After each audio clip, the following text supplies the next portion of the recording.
Ce sont deux affaires similaires, et pourtant bien différentes.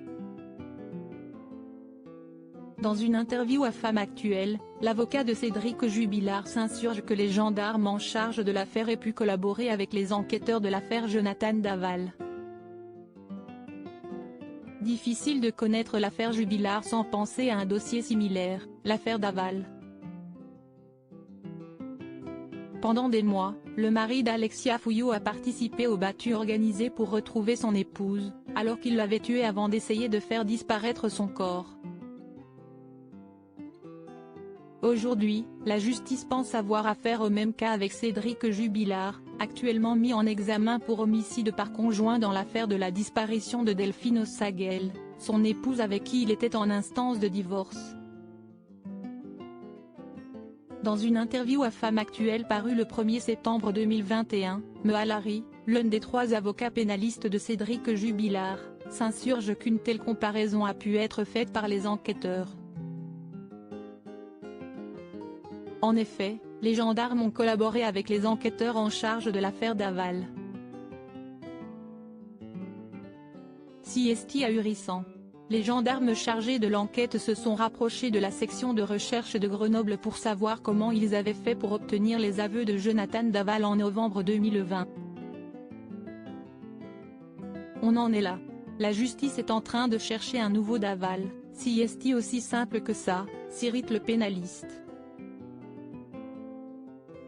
Face aux gendarmes, Cédric Jubilard ne craque pas. Dans ce même entretien, on apprend que les enquêteurs ont tenté de faire avouer le meurtre à Cédric Jubilard de la même manière que Jonathan Daval.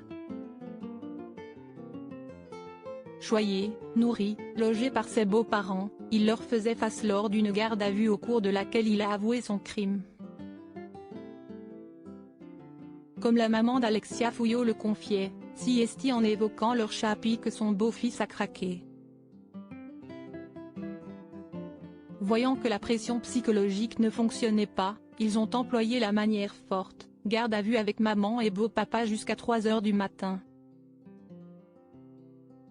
Là, ils lui ont tout fait. Monsieur, vous savez ce que si est la vie en prison? Lui a-t-on dit, relate Mehalari.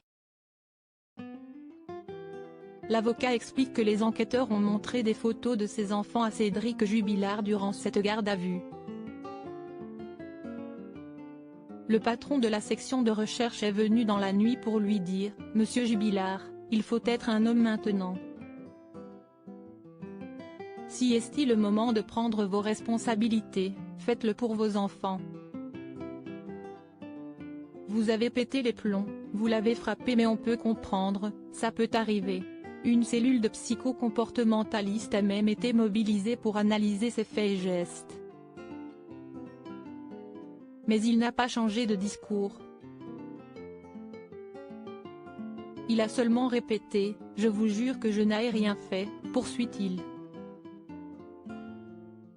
Toujours incarcéré provisoirement à Cesse, près de Toulouse, Cédric Jubilard reste présumé innocent des faits reprochés jusqu'à la fermeture définitive du dossier.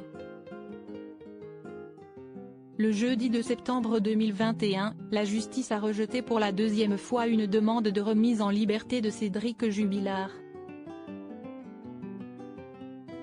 Son avocat a annoncé qu'il fera appel de cette décision. Le juge des libertés a estimé qu'il devait rester en prison notamment pour préserver les preuves, éviter les risques de pression sur les témoins et les victimes ou garantir son maintien à la disposition de la justice.